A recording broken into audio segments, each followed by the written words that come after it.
Allez, bonjour à vous, bonjour à tous, mesdames, messieurs. Merci encore de nous retrouver ce matin sur les antennes Equinox Télévision avec 10-12, le Zénith qui commence et qui démarre.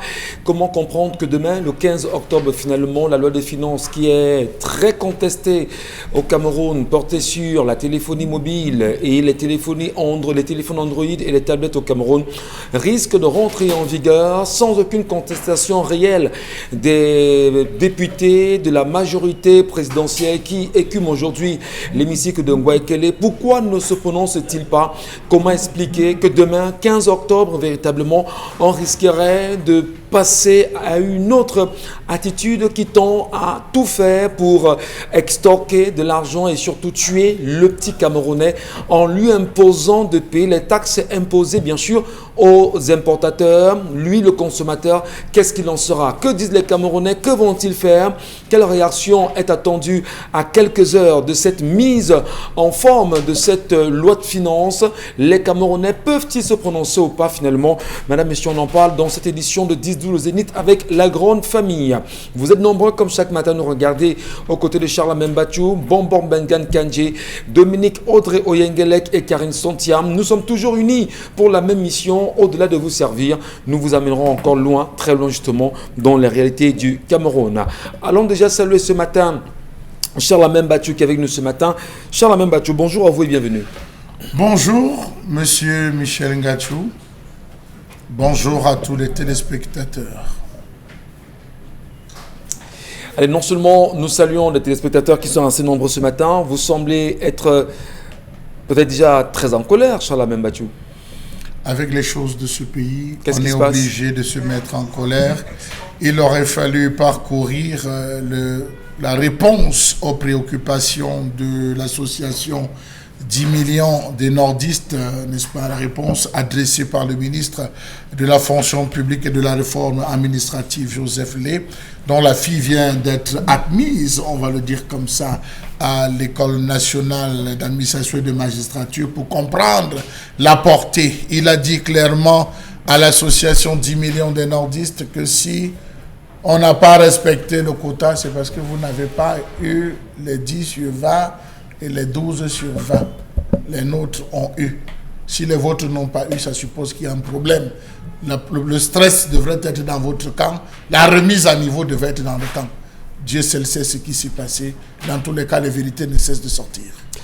On attend de comprendre véritablement, et ce document fait le tour de la toile aujourd'hui, où le ministre lui-même de la fonction publique et de la réforme administrative est longuement critiqué, mais surtout canardé sur les réseaux sociaux par les Camerounais qui estiment qu'on reste encore dans une réelle conservation du pouvoir par les pontes du régime qui sont en place et qui font tout pour pouvoir imposer leurs enfants dans ces écoles d'administration et de la magistrature, dans cette école de l'administration bien sûr et de la magistrature.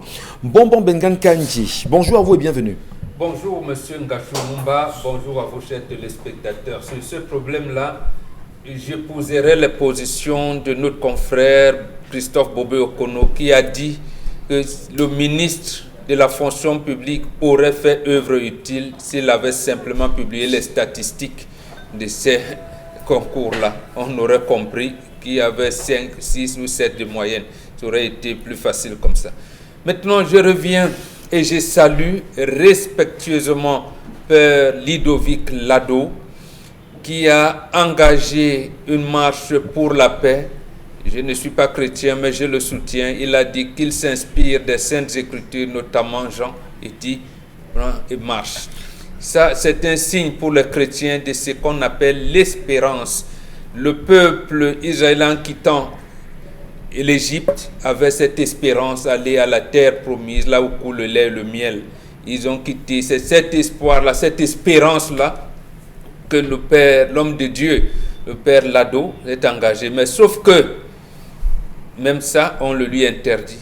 Il marche seul, on l'arrête, on le met dans la voiture, il ne lui manquait pas, il n'a pas dit qu'il était en manque d'argent de transport pour Douala-Yaoundé. Il a dit qu'il veut faire le trajet à pied pour signifier quelque chose, notamment le retour à la paix. Comment un homme de Dieu, on lui interdit de s'engager pour la paix, et pourtant il y a des messes œcuméniques, des cultes œcuméniques, de tout ce que vous voulez pour la paix. Maintenant, un prêtre qui dit « je marche pour la paix », on le lui interdit encore. Et pourtant, il n'y avait aucune menace de chassement de Paul Biya. Aucune menace. Encore qu'il avait sa natte, sa kodo et sa soutane. Et les images depuis hier quand même font le tour de la toile également sur l'attitude de ce prêtre jésuite, le Père Lado, qui, vous l'avez très bien dit, Benga, s'est engagé dans une marche pour la paix à travers le Cameroun. Il a décidé de faire le tour du Cameroun à pied, si jusqu'à présent la paix n'est pas retrouvée dans les régions anglophones du Cameroun, mais qui donne quand même à se poser des questions sur l'attitude de l'Église dans sa globalité aujourd'hui au Cameroun, les décisions ou l'accompagnement, du moins la position de l'Église quant à la paix retrouvée dans les régions anglophones.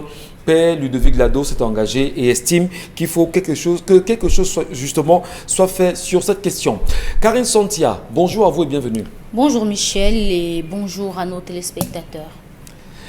Dominique Audrey-Oyengelek, heureux de vous retrouver ce matin. Le plaisir est partagé, Michel Gachou. Et non seulement le plaisir est partagé avec vous comme chaque matin, Dominique Audrey, merci. Vous êtes avec nous enfin, bonjour.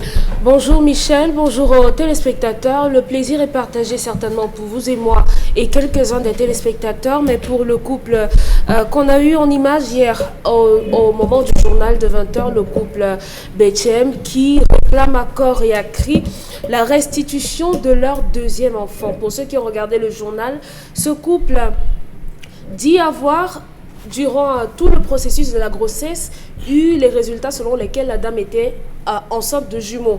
Malheureusement, à la naissance, on lui dit qu'elle n'a qu'un seul enfant et que ce n'était pas une grossesse gémellaire. On se souvient qu'en 2011, c'était le cas Vanessa Tchadjou. En février 2020, on a eu une même situation, je crois, à Douala 5e, au mois de février, toujours avec une disparition ou bien disons-le, un vol d'enfants. Quelles sont les autorités à même de se saisir de ce genre de dossier? On attend de savoir, est-ce que les services sociaux n'ont pas un rôle à jouer au niveau même de l'accompagnement psychologique de cette dame?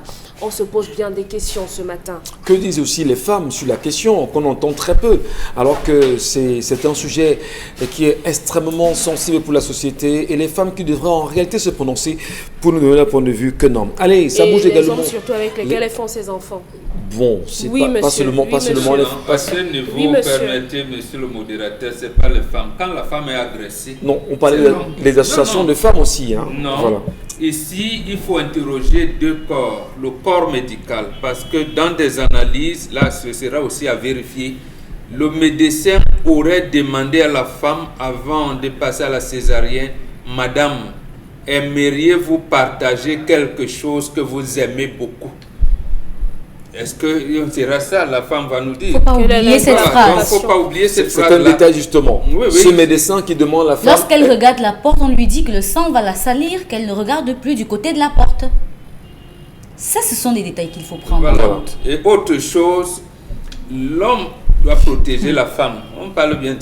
Quand la femme est donc agressée, on lui interdit de donner la vie. Ou alors on lui dit, donne la vie. Et partage. Et partage. Voilà, donc, et à ce moment, vous avez, vous qui êtes chrétien, le jugement de Salomon. Il dit, je partage l'enfant, je donne à chaque femme une partie. La femme dont il avait détenu l'enfant a dit non, remettez, je veux que l'enfant vive. Donc, pour la femme, il faut que l'enfant vive. Ici, c'est la société qui doit protéger la femme. C'est un sujet justement sur lequel on espère qu'enfin un magistrat pourra se saisir de l'affaire et donner des clarifications sur ce qui s'est passé dans cet hôpital, mais surtout que ce médecin, connu de tous, soit questionné. Pourquoi avoir posé cette question à ce moment précisément? Quelle intention il avait et comment ça s'est passé là-bas? Allez, madame, monsieur, on vous écoutera tout à l'heure, on vous lira sur les plateformes bien connues, 10, 12, le Zénith, Equinox TV et au numéro qui s'affiche bas de l'écran tout à l'heure, vous nous laisserez vos commentaires. L'histoire de ce matin, Dominique Audrey, nous vous écoutons.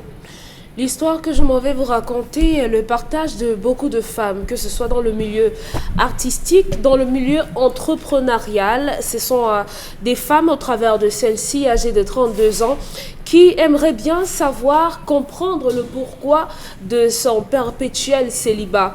Elle a 32 ans, elle raconte que ses parents ont financé ses études, elle a fait de grandes écoles, elle a eu des diplômes et récemment, il y a sensiblement 4 ans, elle a monté sa propre entreprise au Cameroun et elle s'en sort plutôt bien.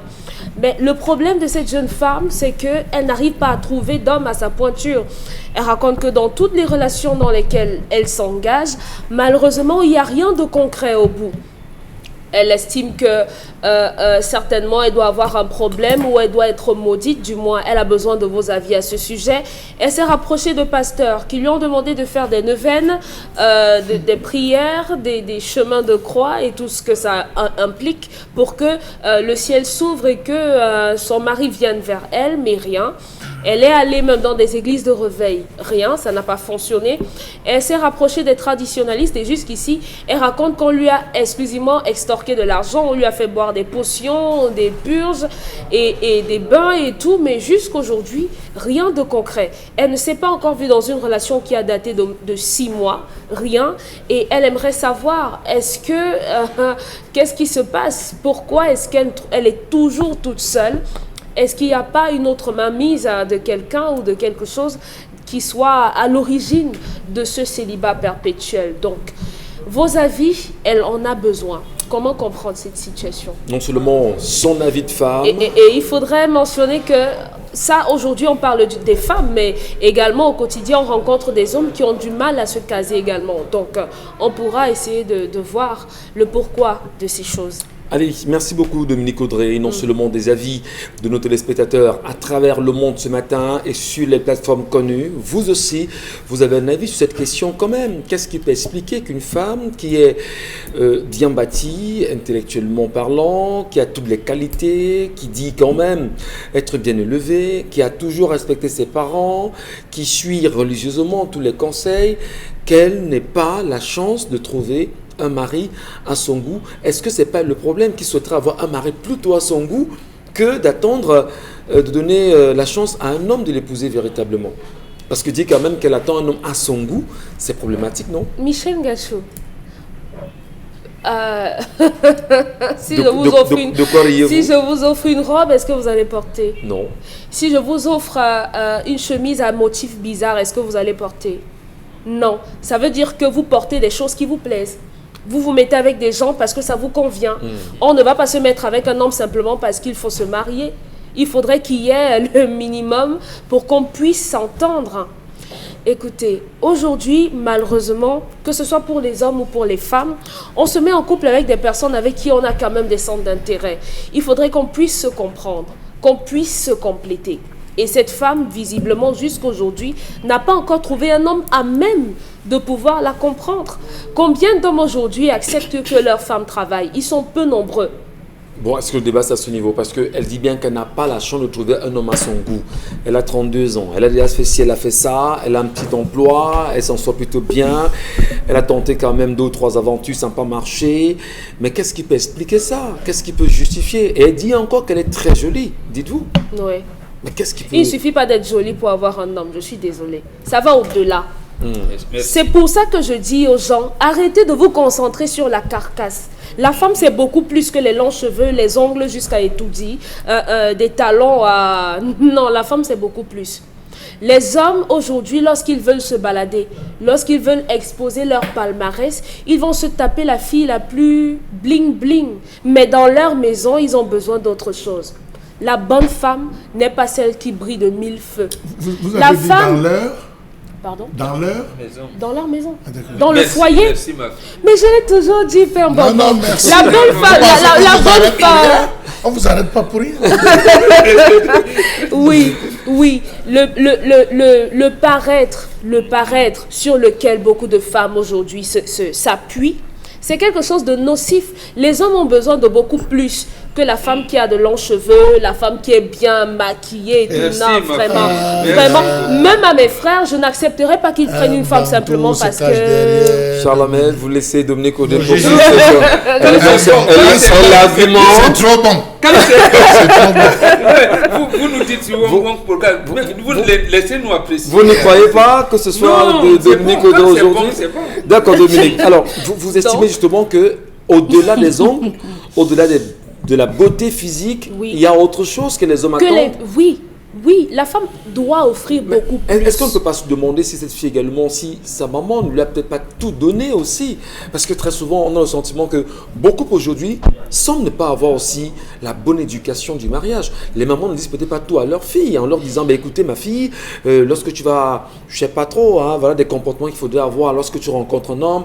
Est-ce que aussi à un moment donné, on ne peut pas imputer des responsabilités aux mamans aujourd'hui? Je n'ai pas dit des mamans, oui, ou des parents, si Michel. On n'est que ce qu'on connaît. Si votre mère, en grandissant, ne lui a pas dit dans ton foyer, tu devrais être comme ça ou comme ci ou autre chose, la mère à son tour ne pourra pas le dire à sa fille. Et beaucoup de personnes aujourd'hui, comme je dis généralement en Bambok, lorsqu'ils tapent sur les jeunes femmes, c'est que malheureusement, dans nos maisons, on ne nous apprend pas ce genre de choses. Non, aujourd'hui, dans les foyers, c'est autre chose. Lorsqu'on a appris à la fille à faire à manger, beaucoup de parents sont contentes. Lorsqu'elle s'est fait le ménage, c'est tout. Elle s'est fait à manger, elle sait faire le ménage, elle sait laver les habits, c'est tout. Le parent ne lui dit pas quand ton mari sera là, il faut faire comme ça. Non. Honnêtement, si on est honnête et qu'on se regarde dans le blanc des yeux, on sait que dans nos maisons, les mamans ne le disent pas. Voilà. Et beaucoup apprennent ici que, en principe, dites à votre fille que quand tu seras dans ton foyer, tu dois être comme ça pour que ton mari soit comme ça. On ne le dit pas. Donc aujourd'hui, cette jeune femme, peut-être vous n'avez pas trouvé de relation parce que vous vous contentez d'exposer vos diplômes, d'avoir la plus belle voiture et d'être chef d'entreprise. Oui, vous êtes chef d'entreprise, mais maintenant les hommes attendent beaucoup plus. Beaucoup plus. Et à côté de ça, soit vous tombez sur des hommes qui sont des incapables. Parce qu'aujourd'hui aussi, on a cette catégorie d'hommes-là qui, lorsqu'une femme est un peu indépendante, ils voient en ça un objet de frustration. Ils commencent à se dire non, comme elle travaille son argent, comme elle est chef, elle va vouloir me commander et tout. Donc il y a beaucoup d'a priori, que ce soit de son côté et du côté de l'homme, des hommes. On va également prendre l'appréciation de Karine Sota sur cette histoire de ce matin et se dire, lorsqu'on a quand même 32 ans, on est jeune chef d'entreprise, on a tous les diplômes, on est bardé de diplômes, si on va le dire ainsi, et ne pas avoir un homme alors qu'on est aussi une belle femme, la beauté peut-être n'est pas physique. Qu'est-ce qui vous dit que cette fille également n'a pas une bonne éducation, n'est pas moralement, spirituellement, Michel, psychologiquement? Michel. Donc donnons la parole à Karine. Okay, elle donne son avis sur la question ce matin. C'est une femme comme toutes les femmes qui pendant un bon moment dans sa vie a eu des objectifs qui n'avaient rien à voir avec le mariage. Et maintenant, elle a besoin d'être mariée. Sauf que depuis qu'elle est concentrée sur la recherche du mari, elle se rend compte que elle ne trouve pas ce qu'elle veut ou encore ce qui lui convient. Chaque marchandise a son acheteur. C'est pour ça que quand vous voyez les femmes qui vendent les tomates, elles mettent celles qui sont plus solides devant et les casser derrière et on met un tas. Et c'est beaucoup. C'est vous qui venez et vous faites la sélection de ce que vous voulez. Par rapport à elle, elle n'a pas encore juste trouvé son mari parce que je ne sais pas pourquoi elle se morfond. Vous ne trouverez l'homme de votre vie qu'en fonction des lieux que vous fréquentez. Si votre trajectoire, c'est maison, travail, travail et que vous êtes dans votre véhicule, je suis désolée, vous ne le trouverez pas dans votre véhicule assis à côté de vous. Devrait-elle marcher à pied? Pour chercher Je suis désolée, il faut que les gens comprennent. Si votre trajectoire, c'est maison, travail dans votre voiture, soit c'est un partenaire qui viendra dans votre bureau, qui vous demandera un mariage, soit c'est un collègue que vous avez employé dans votre entreprise et qui vous demandera un mariage. Voilà. Les lieux que vous fréquentez sont déterminants pour ce que vous voulez. Si cette femme n'assiste pas à des associations, à des conférences, à des séminaires, à des colloques, je suis désolée, elle aura toujours du mal à trouver l'homme de sa vie. Parce que c'est les milieux où elle peut facilement trouver ceux qui sont, par exemple, de sa trame, à sa hauteur. Si elle parle de hauteur en termes de choix. Donc une femme peut avoir des appétits et estimer... C'est pas une affaire d'appétit. Je dis n'importe quoi, des appétits parlant d'hommes. Non, elle dit qu'il y a Bon. des catégories de femmes qu'on peut épouser en tas, comme les tomates cassées. Ça veut dire que Merci pour le rire. Merci pour le rire. Alors, non, soyons plus sérieux, je vous en prie. C'est pas ça. Alors, est-ce qu'on peut dire qu'une femme peut se tailler son homme et se dire, bon d'accord, je veux un homme qui soit comme ci, qui soit comme ça, et commencer à flirter dans un espace pour espérer avoir cet homme, du moins, si on vous a bien compris. Je vous dis, on ne rencontre son mari que dans les lieux qu'on a le plus fréquentés. D'accord. C'est pour ça que vous voyez qu'on parle des mariages intertribaux. Pourquoi? Parce que les gens se sont connus dans les associations des jeunes, après ils sont connus dans les associations des élites et autres, et après ils finissent par se marier. Je dis bien, il y a des cadres qui permettent aux gens de se rencontrer et de finalement trouver l'âme sœur. Donc une femme comme celle-là, finalement, son point de vue j'ai l'impression qu'elle n'est pas très très sociale. C'est pour ça qu'elle n'arrive pas à trouver. Maintenant, Dominique a déjà relevé la question de est-ce qu'elle est suffisamment femme pour être à l'intérieur de la maison, est-ce qu'elle est tant qu'elle elle ne sera pas à l'intérieur de la maison, elle ne pourra pas déterminer si elle est suffisamment femme pour rester dans la maison. Donc l'essentiel pour elle serait de multiplier les occasions de rencontrer des personnes. Est-ce qu'en multipliant également ces occasions de rencontrer des personnes ne peuvent pas faire d'elle une victime? Aussi. Ce qu'on appelle aujourd'hui des blessés de guerre. Justement, c'est notamment l'inconvénient de cette action-là. Maintenant, il ne suffit pas qu'elle soit une bonne femme et qu'elle reste dans son bureau, c'est ce que je dis. Il faut affronter. Si elle doit sortir. Voilà. Elle doit sortir. Maintenant, je ne parle pas des boîtes de nuit, non. Il y a des cadres dans lesquels les hommes d'affaires fréquentent les lieux avec elle. Elle est capable de les rencontrer. Oui. mais après, non, je vous assure que si elle continue à rester dans son bureau et à écrire l'histoire ici, elle ne va pas trouver. Quand elle va même rencontrer, il ne sera pas assez bien pour elle. Il faut qu'elle soit dans des cadres qui lui permettront d'avoir l'homme de sa vie. Maintenant, au cas contraire, elle demande à son frère de lui trouver un mari et on verra si ça marchera. Voilà. Charles Membatou, l'histoire de ce matin nous interpelle quand même. Et puis on se dit, une femme qui a de la peine à trouver une stabilité, mais surtout à se faire un mari, alors qu'elle dit avoir toutes les qualités pour pouvoir... elle a toutes les qualités, quand même 32 ans, elle peut encore faire pas mal de choses, pas 32 ans, même si on est pratiquement à 8 ans de la ménopause pour une femme. Non. Bah oui, parce que ça passe selon 40 les ans, organismes, vraiment, c'est même 50 ans. Les affaires que vous généralisez là. Bon, d'accord. Il ne faut pas. Prenons 40 ans déjà quand même, pour dire c'est l'estimation. Donc comme ça, pour elle, sa vie est finie. Je n'ai rien dit, je pose la question. Est-ce que donc elle vous soumettre un point que sa vie est finie. Je pose la question. Charles Membatou, comment vous analysez l'histoire de ce matin? Avant de parler ça, moi Charles on a trouvé des bons conseillers. Voilà, Monsieur Michel Gadjou. Donc vous pensez avoir maintenant conquis vos filles. Monsieur Michel Gadjou. Là, c'est la civilisation bantou qui restera. Lorsque Monsieur Michel Gadjou, une femme dit qu'elle est belle et elle est intelligente, elle n'est plus apte à se marier. Lorsqu'une femme dit qu'elle est belle et elle est intelligente, elle n'est plus belle à se marier. Arrêtez de dire aux femmes, ou arrêtez aux femmes de croire que vous êtes des fleurs. Chez les Bantous, la femme est comparable à un arbre fruitier. Depuis, regardez, dans les concessions où les fleurs sont entrées, au détriment des arbres fruitiers, la maison au lieu de fleurir, femme. Vous êtes d'accord avec moi? Totalement. Dans toutes les maisons, on a dit chérie, il faut des fleurs là, des roses, là, il faut des myosotis, il faut ça. Après ça, femme. Mais dans les concessions, vous voyez les arbres fruitiers, monsieur Michel Gadjou, il y a du bonheur, il y a de la joie. Le secret du bonheur chez les Bantous ne se trouve pas dans la recherche du plus, mais c'est dans la capacité à gérer le moins. C'est important que les femmes comprennent ça, monsieur Michel Gadjou.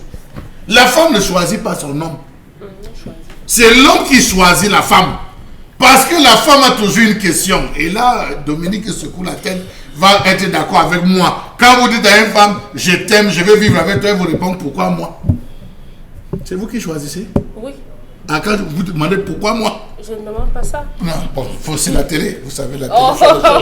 À la télé, on peut tout dire parce que les gens nous regardent. N'est-ce pas? Oui, mais bien sûr, parce que là, il faut plaire. Monsieur Michel Gadjou, le troisième module du cycle du mariage porte sur la valeur africaine de la femme avant le mariage, monsieur Michel Gadjou. Le troisième module du cycle.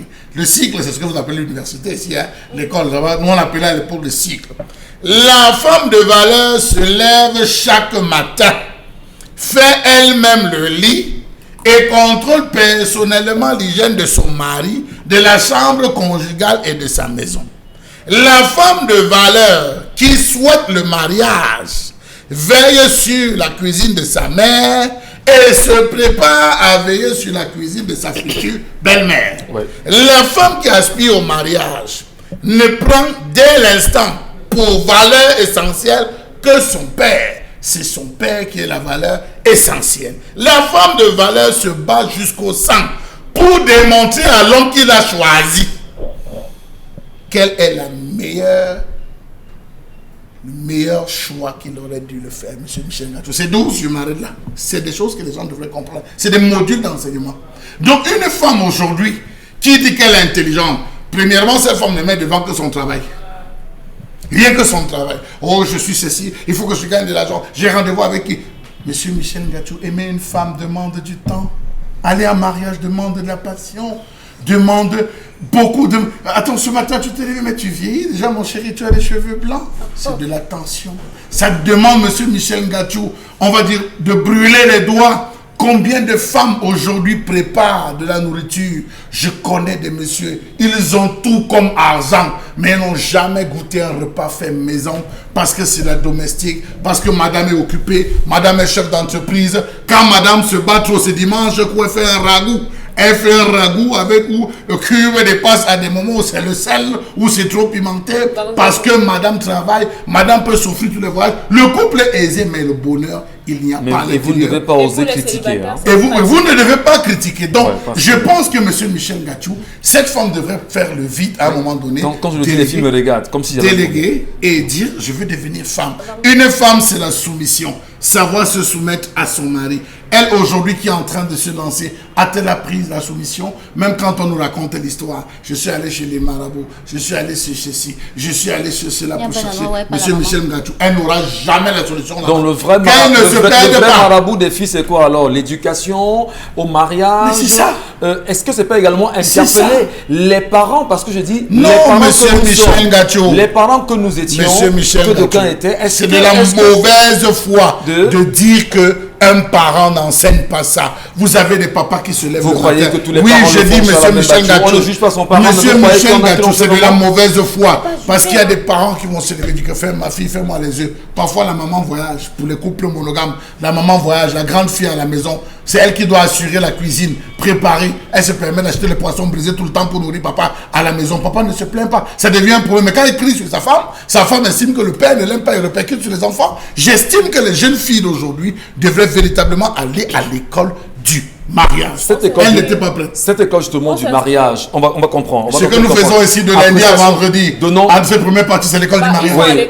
Oui, c'est l'école du mariage. On évolue. Donnons la parole à Mbon Bengan, qui va certainement apprécier la réalité sociologique. Aujourd'hui, on a nos sœurs qui sont nombreuses dans des quartiers, dans nos villes, qui ne trouvent pas de mariage en réalité, et pourtant elles ont toutes les qualités. Mais est-ce qu'à un moment donné, elle prépare bien, elle a de très bonnes qualités de femme, elle est bien élevée, elle est bien éduquée, elle se range bien, mais jusqu'ici elle trouve pas le mariage. Est-ce qu'en dehors de ces éléments, il n'y a pas de problèmes qui peuvent justifier l'éloignement des hommes vis-à-vis de ces femmes, de nos sœurs aujourd'hui? Comment on fait pour marier nos sœurs une fois pour toutes?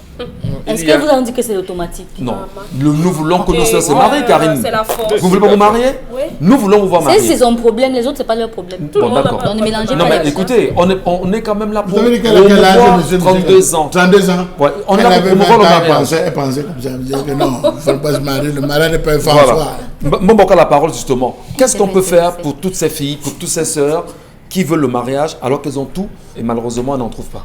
D'abord qu'elles intègrent dans leur cursus scolaire, parce que celle-ci, elle va à l'école et beaucoup de femmes aujourd'hui veulent aller à l'école des Blancs, qu'elles intègrent l'option mentale qui permet de connaître la rationalité humaine.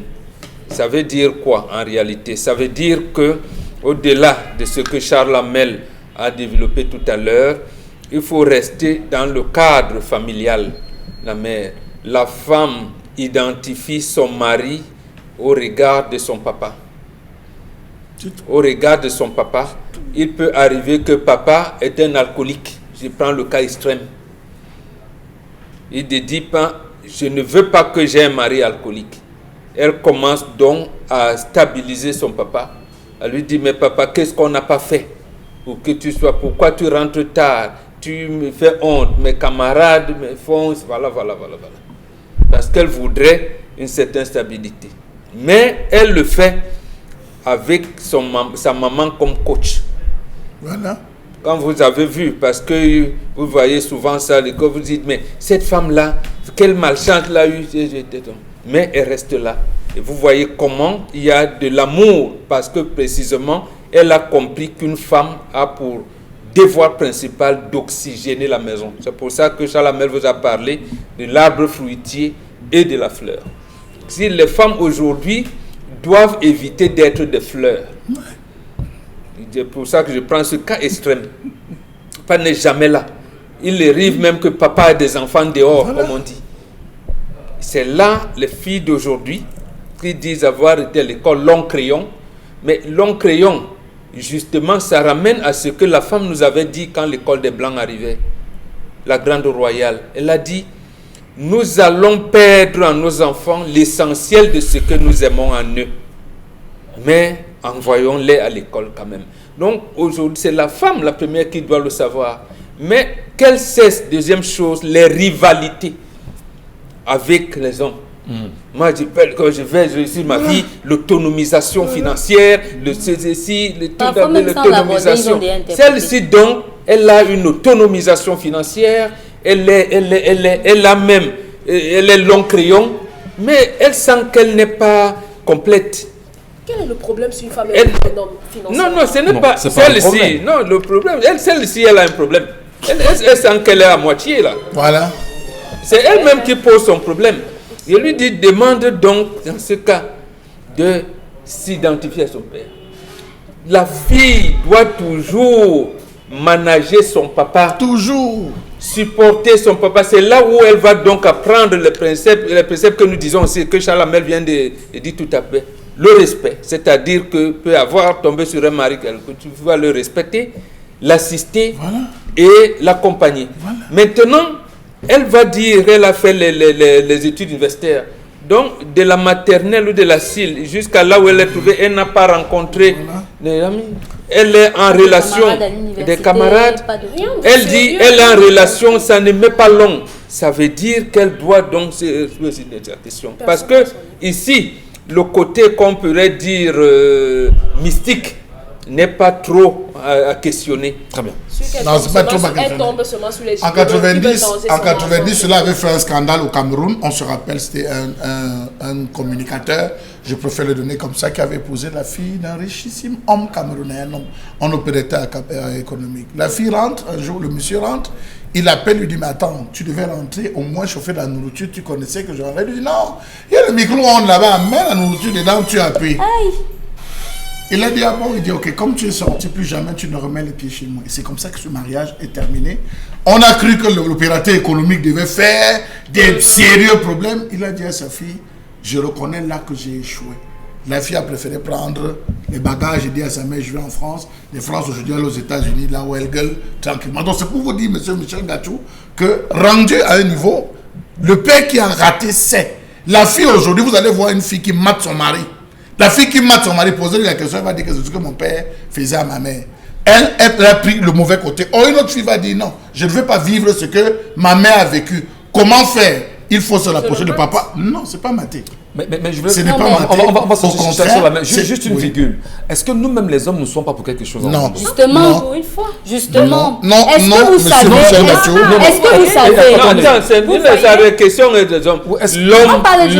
L'homme, dans les codes du mariage, l'homme est considéré comme un conquérant. Conquérant ne veut pas dire qu'il va chercher les rivales. Il n'est pas là. C'est ce que les filles d'aujourd'hui parfois qui font l'essai de guerre. Non. À un moment donné, elles sont retractées sur elles-mêmes, un peu plus s'ouvrir, un peu plus faire confiance. Monsieur Michel Gachou, avant peut-être que Bombog n'intervienne, lorsque le garçon et la fille décident de convoler, pour parler comme les Occidentaux, on conseille le plus qui? La femme. Qu'est-ce qu'on dit à l'homme? Enfin, tu veux devenir un homme. C'est là où on le salue. Est-ce que la relation Karim va se donner. Karim, rapidement. Je ne comprends pas. La relation ne commence pas par une demande en mariage. Lorsque vous êtes abordé par quelqu'un, vous essayez de fonctionner ensemble même pendant 3 mois, 4 mois, 5 mois, 6 mois. Et c'est à partir de là, 10 ans. Voilà. Dans les relations où il y a pas de temps, cette jeune fille, certainement, quand elle est abordée par les hommes, je vous assure que même les femmes qui sont les plus charismatiques au monde, quand elles sont avec l'homme qu'elles aiment, elles plient les chines. Ce qu'on raconte, c'est qu'on parle sur ce plateau-là. Elle plie. Oui, elle plie. Très bien. Alors, bon, 30 secondes. 30 secondes avant qu'on ne passe à la collège, je vous en prie. Bon, Bengan, permettez. Non, la femme doit apprendre elle accompagne, elle a une notion de complémentarité avec l'homme. Surtout les longs crayons. Voilà. Les longs crayons. Inspirez-vous de votre papa. Et si bien même papa est toujours absent, commencez à encadrer votre papa. Merci. C'est parce que dans le mariage, on supporte ce qui est mauvais. 30 secondes, Dominique Audrey, rapidement. Si la mère était célibataire, c'est qu'on n'a pas de figure paternelle.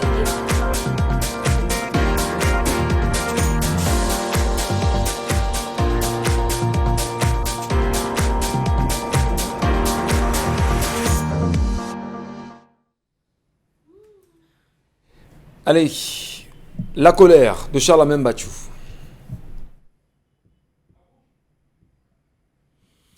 Je m'interroge ce jour sur la question de l'absence de logistique dans les centres de secours dans ce pays. Le Cameroun compte de nombreux centres de secours, mais des centres de secours qui n'existent que de nom. Où est passé le fameux plan de contingence, tant vanté en 2011 dans ce pays? Écrit sur du papier, tout est bien, tout est beau dans ce pays. Mais hélas, l'application reste encore avec des interrogations. Comment comprendre le non-respect et la non-application de l'article 1er du décret présidentiel numéro 2004-058 du 23 mars 2004 portant création et organisation des formations et unités territoriales portant sur le secours. Le secours. Secourir. Le social. Comment comprendre qu'à ce jour, les populations camerounaises souffrent de l'absence de logistique dans les centres de secours dans ce pays? Le Cameroun, depuis 2010 à ce jour, enregistre une succession de catastrophes, une succession d'incendies, une succession d'éboulements. Pour quel centre de secours? Comment comprendre l'éloignement des centres de secours face à les difficultés ou à difficultés des populations dans le cadre des crises multiformes que connaît le Cameroun? Extrême nord, nord-ouest, sud-ouest, littoral avec les inondations. Comment comprendre que celles-mêmes existantes peinent pour l'heure à respecter leur mission à cause d'une pauvreté criarde sur le plan infrastructurel? Il existe au Cameroun beaucoup de centres créés de nom, très peu de centres de secours existants, malgré le fait de la présence de sapeurs-pompiers dans les 10 régions. Pour ceux qui existent, les praticiens se plaignent de la modicité de la logistique, insuffisance de fourgons grande capacité, des véhicules équipés de secours et d'assistance aux victimes, des véhicules d'intervention diverses. Cela manque, même les ambulances dans les centres de secours. Je ne parle pas des défibrillateurs, encore moins de l'oxygène, parce que là-bas, on va seulement crier comme au village. C'est pratiquement rarissime. Vous avez des individus qui sont transportés, lorsque même viennent à exister ces véhicules d'intervention diverses, des centres de secours. Ils sont couchés là, à même ce qu'on peut appeler un lit, en espérant rapidement rallier, sans embouteillage, le point de secours. Comment comprendre que les populations soient encore contraintes de recourir aux méthodes archaïques pour stopper les flammes, en cas d'incendie. Allez voir une petite ville comme Paris, allez voir des petites villes, allez même en Île-de-France, vous allez vous rendre compte que l'une des premières choses sur lesquelles repose la ville, c'est les centres de secours. C'est le secours à temps et à contre-temps. Rappelons-nous de l'accident des ECA. Y a-t-il seulement dans ce pays, dans ce centre de secours, des hélicoptères pour faire des interventions aériennes? Point d'interrogation. Comment comprendre le fait que les populations se retrouvent elles-mêmes à organiser les secours? Si ces secours sont mal organisés, l'envergure, nous dit-on, sera plus grande.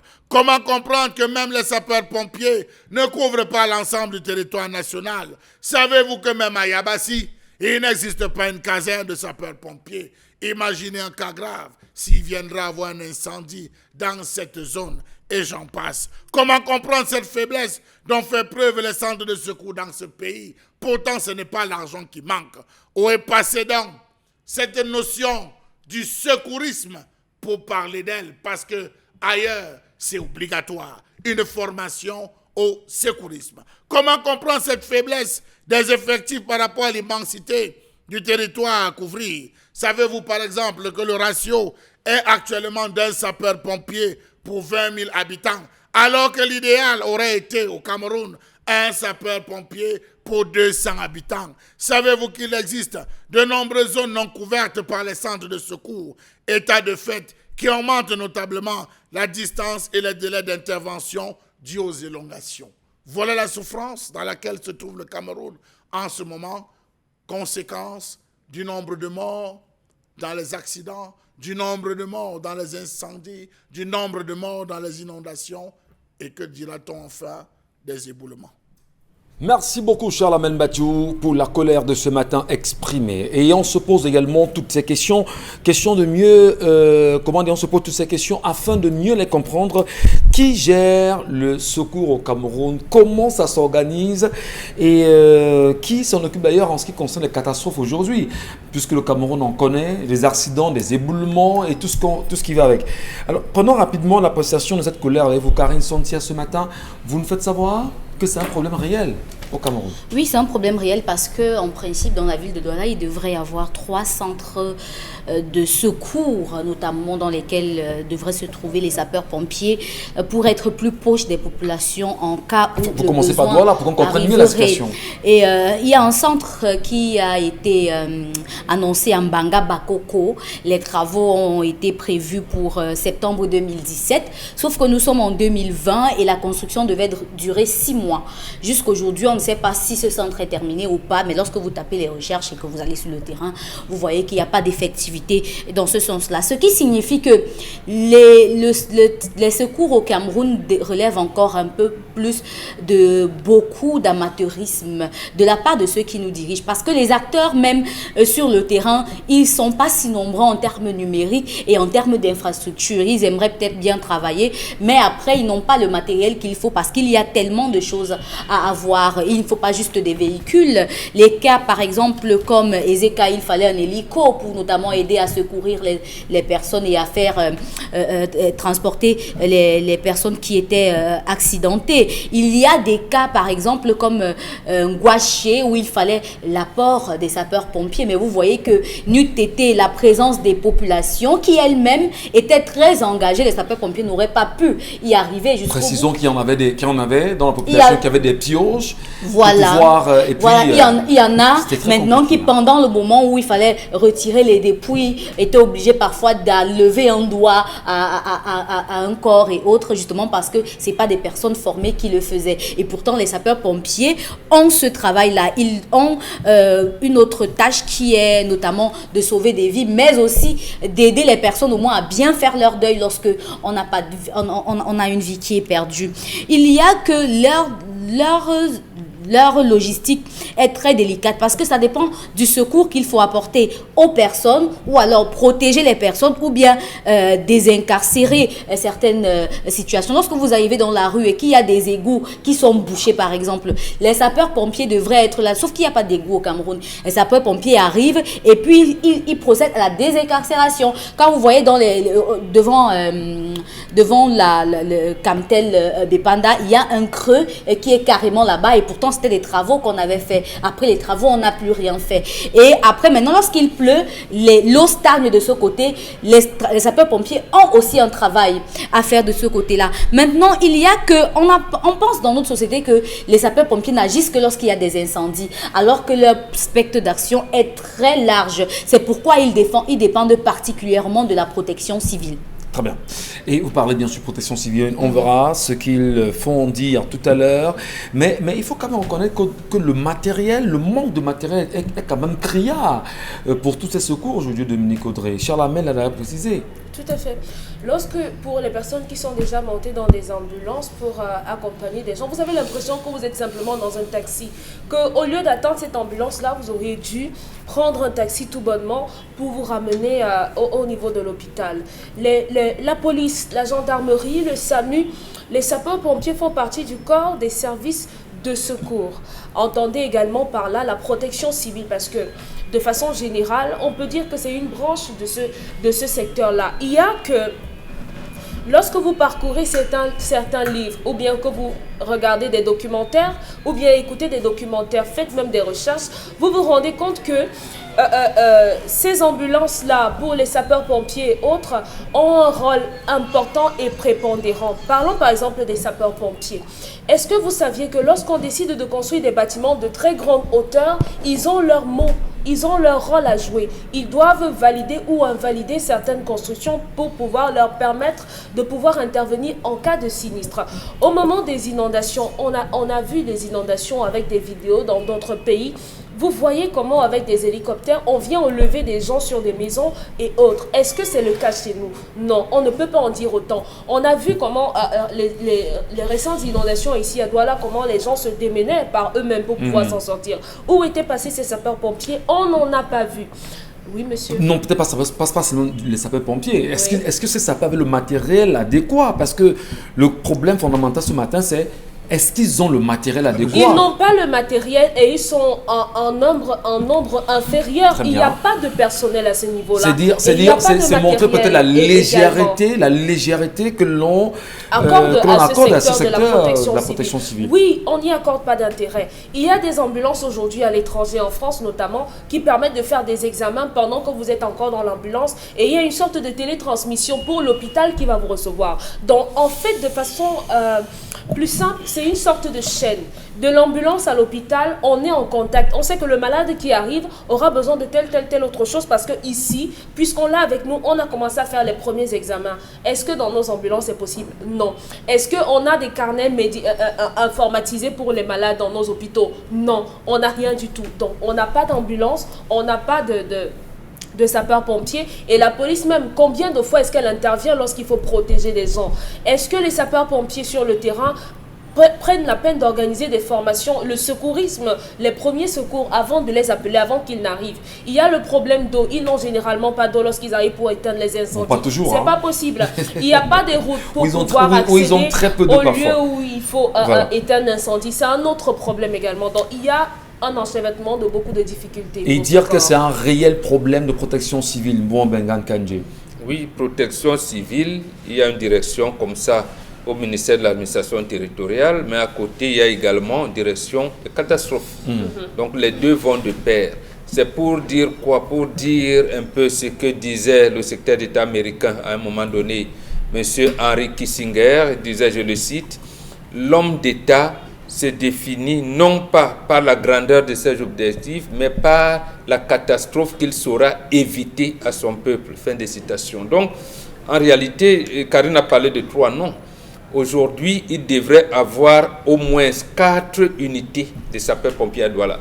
Laisser l'unité principale qui est en Godi, peut-être pour le centre-ville, en mettre une unité quelque part au bord de Vouri, peut-être vers Loupé, pour une disposition là-bas, une autre à Bonabéry et peut-être en Banga Bakoko, proche de Bamba. Parce qu'il y a eu plein d'accidents là et tout, et les populations qui sont là-bas. Et vous voyez bien qu'avec le stade en construction, ça aurait pu permettre de quadriller la ville de cette manière. Mais également les bouches d'incendie. Donc c'est des phénomènes qui sont transversaux. Donc lorsqu'on parle de la protection civile et de la lutte contre les catastrophes, ça intègre le corps médical, ça intègre l'éducation, comme l'a dit Dominique Audrey, mais ça intègre également le matériel. Par exemple, il faudrait que les élèves à l'école primaire commencent à s'habituer. Que veut dire un sapeur-pompier? Que veut dire un policier? Que veut dire un sous-préfet, un médecin? C'est quoi? Donc, il doit grandir en ayant à l'esprit qu'il sera utile à la société demain. Or, c'est ça qui n'existe pas aujourd'hui. Donc, il faut bien qu'il sache, avant même d'arriver à la classe de 6e, et j'optais pour être ingénieur dans les travaux publics, dans les routes. À ce moment, il sait. Voilà, mais nous, aujourd'hui, on nous a amené seulement à dénoncer ce qui ne va pas. Oui, Mania est ceci, accident en Banga, déraillement et tout. Mais les élèves, les étudiants qui sont dans les écoles ne voient pas, en réalité, ils ne voient pas cette corrélation qui devait. Qu'est-ce qui justifie justement aujourd'hui le manque de matériel adéquat pour pouvoir intervenir en cas justement de sinistre ou encore de catastrophe? Madame, Monsieur, bon, Benga, vous gagnerez la parole. Parlons-en dans la deuxième partie. Marquons une pause.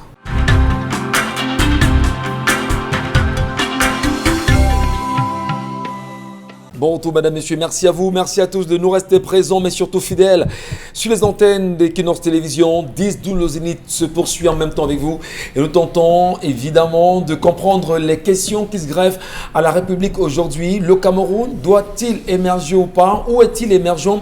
Sommes-nous sur la voie de l'émergence?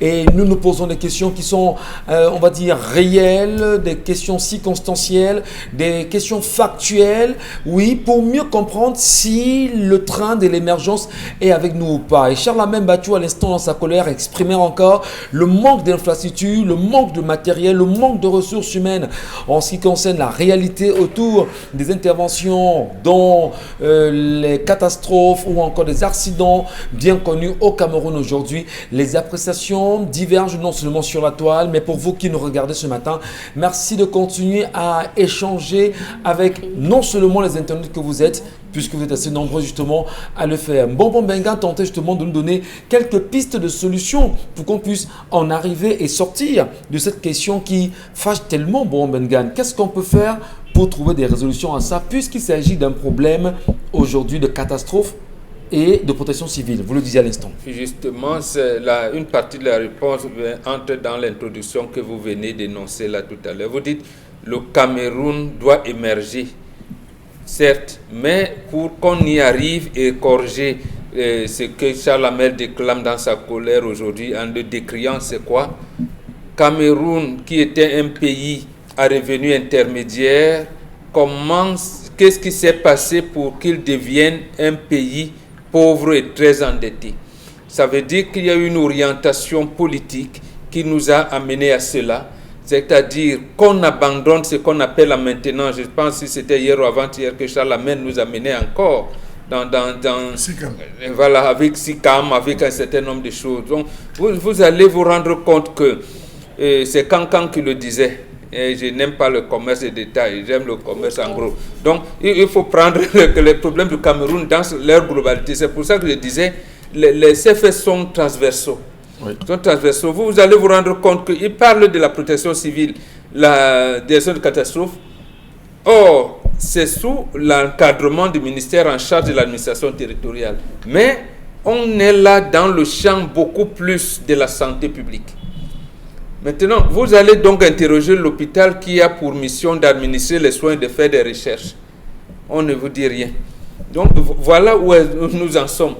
Et le même hôpital n'a pas l'énergie électrique parce qu'on n'a pas fait la maintenance pour que son lolo soit en plein régime chaque fois. pour que Menkim soit en plein régime. Il faut donc faire quoi? Parce qu'est-ce qu'il faut donc faire aujourd'hui?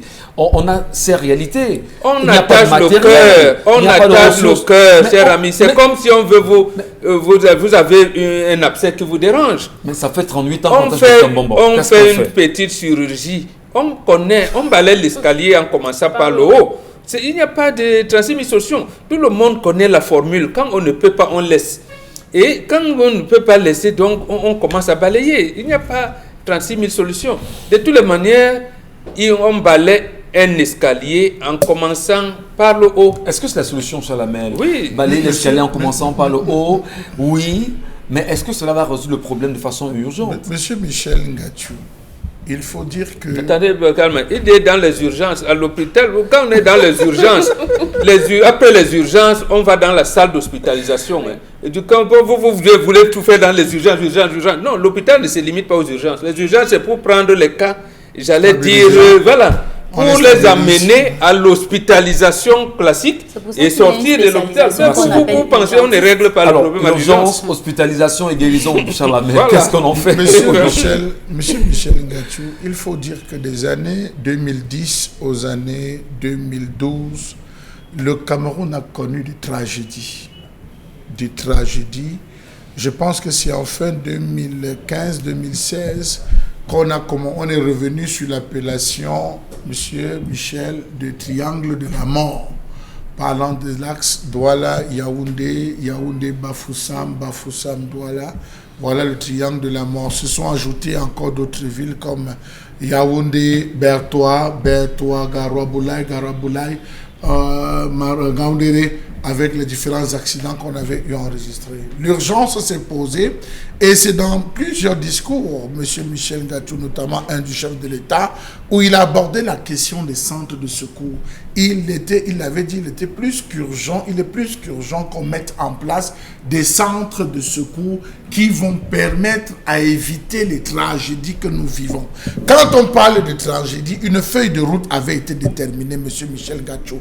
Les centres de secours avaient pour mission, je peux vous les citer, lutte contre les incendies, lutte contre les calamités et les séquelles, secours aux personnes en péril, sauvegarde des biens en péril, participation à la gestion des catastrophes, participation aux études, aux actions de prévention et de sensibilisation intéressant à leur domaine de compétences. Elle devrait veiller, les centres de secours devraient veiller au respect de la réglementation en matière de lotissement, construction d'immeubles d'habitation, construction d'immeubles de grande hauteur, construction des établissements ouverts au public, réalisation des réseaux d'eau, d'incendie dans les casernes et dans les localités de l'implémentation. Voilà l'ensemble de choses qui avaient été mises sur pied. Il était question, premièrement, de créer une unité ou un centre de secours à la sortie de Yaoundé, entre Mbongo et Yassam. Monsieur Michel Ngatou, on devait créer, c'est ce qu'elle a parlé de Ngodi Bakoko, on devait créer une unité là. On devait créer un autre centre de secours à l'entrée de Yaoundé, en Bankomo ou à Akwa Maria, entre cette zone. On devait créer un centre pour permettre, en cas d'accident à Edea, ceux de Bakoko ont une intervention rapide, on plaît pour amener. Si c'est dans la zone de Deya, Boumiebel, ce travail avait été bien présenté au public par les différents ministères. Vous savez, c'est des points de presse conjoints où on vous parle de cette affaire de centre de secours. Monsieur Michel Ngatou, jusqu'aujourd'hui, ça n'a jamais pu démarrer. Regardez tout simplement le SAMU. Regardez ce qu'on a réservé au SAMU. Vous voyez encore les véhicules de SAMU dans la ville de Douala. Ils ont tourné 5, 6, 7 jours, une semaine, un mois, et après ça, plus rien n'a été. Quand vous arrivez à l'hôpital à Kentini, vous avez besoin d'une ambulance, on vous dit que voilà, ça, hein, c'est garé là-bas. Il n'y a pas de carburant et c'est en panne. Voilà les problèmes qu'on vous pose pour rester, ne serait-ce que dans les petites unités comme les centres. Si déjà le centre de secours n'existe pas, s'il vient un accident, monsieur Michel Ngatou, avant qu'on s'en bat, vous allez vous rendre compte que sur les réseaux sociaux, les centres de secours devraient bouger, on devait les voir. Vous allez vous rendre compte qu'ici en Banga, il y a un accident, c'est encore la pick-up de quelqu'un qui est de passage, il y a ses huiles dedans, on prend les huiles, on met de côté, on prend un malade, on l'étale. Parfois, c'est les véhicules de quelqu'un qu'on réquisitionne, on casse les sièges ça peut changer ou pas? Non, mais monsieur Michel Ngatou, ça ne pourra pas changer pour la simple raison que lorsqu'on a présenté ce centre de secours, je ne sais pas si c'est la peinture qu'on avait mis, je ne sais pas comment on avait réhabilité, mais toujours est-il qu'on nous a présenté des véhicules qui ont redisparu à la fin. qui ont disparu. On a besoin que ça change. Entre Bafoussam, si un incident à Baranté, je vous prends un grave incident à Bazou, ou à Tongo, ou à Fanda, ou je ne sais pas moi, plus bas, M. Michel Ngatou, dans le nord Macombé, comment on éteint? Ils vont partir soit de Douala, soit de Bafoussam. Il n'y a pas d'unité, il n'y a pas de centre de secours. Regardez la gestion, non mais même la gestion du Covid devrait vous démontrer, on a plutôt fait des hôpitaux de campagne, qu'il y avait des centres de secours. Donc vous vous rendez compte qu'on énonce des choses pour plaire au public, on énonce des choses pour plaire à la population, créer pour dire non, grâce à X et à Y, on a pu créer telle structure, telle infrastructure, mais au fond, sur la réalité, c'est nul. Alors, est-ce que ça ne nous pose pas des questions, enfin, ça ne nous amène pas à nous poser des questions sur ce que le septennat actuel nous renvoie comme étant le septennat des grandes opportunités? Peut-on dire aujourd'hui que l'on vit ces opportunités 2 ans déjà seulement aujourd'hui? Peut-on apprécier et dire que le chef de l'État, dans ses grandes opportunités, dans ses grandes réalisations, prônées bien sûr par lui-même, qui dit incarner la démocratie et les réalités et la croissance vers l'émergence, est-ce qu'on est dans ces opportunités véritablement? À la colère exprimée ce matin sur ce plateau, madame, messieurs, la question vous est posée, peut-être aux téléspectateurs, ils nous diront à travers les plateformes connues et ils vont l'apprécier véritablement. Allons rapidement prendre les messages de nos téléspectateurs. Karine. C'est une sorcière, elle a dû faire du mal à un homme dans sa vie. Qu'elle regarde son passé, elle trouvera la réponse. C'est ça. Franck Noël, TFM. Elle tombe juste sur des gigolos. Ce n'est pas ça. C'est ça. C'est elle qui transforme son monde. Non, c'est ça. Elle n'a que des incapables, c'est tout. Elle n'a que 32 ans, elle se plaint de quoi? Il y a les femmes de 40 ans qui sont célibataires alors qu'elles sont sérieuses. Et elles ne travaillent pas, elles n'ont pas d'entreprise, elles n'ont pas d'argent, elles sont là, elles attendent le mariage. Pourquoi vous arrêtez sur le facteur argent?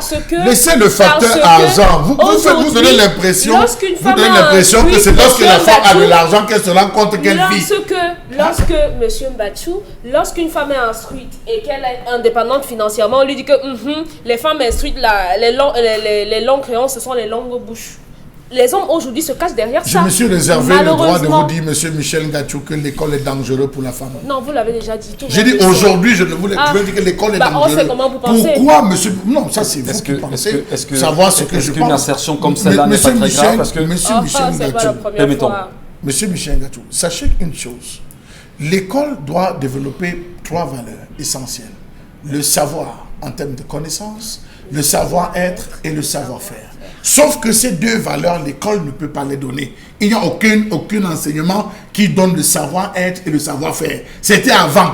Aujourd'hui, on donne la connaissance. L'enfant qui est à l'école se dit, il ne cherche même pas à ressembler à son père, mais il cherche à ressembler à Etofis, il cherche à ressembler à tel, à Ouche-Poupi, des farouteurs, surtout. Regardez la constitution du modèle. La femme, quel est le modèle? Je vous demande aujourd'hui, nous sommes à la télé. Quel est le modèle de la femme camerounaise aujourd'hui? À l'époque, on avait des modèles en termes de femmes camerounaises. Aujourd'hui, c'est Beyoncé. Les messages, non, soyons sérieux. C'est pas les gens comme ça.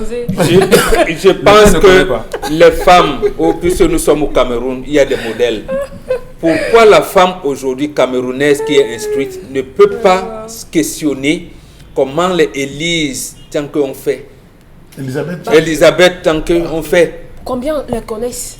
Les Ernestine Guedbel et tout. Comment elles ont fait pour trouver les mariages et maintenir les roses angélées? Mais attendez, elles sont inconnues du grand public. Mais c'est des femmes publiques. Comment elles sont inconnues du grand public? C'est justement des femmes connues du grand public.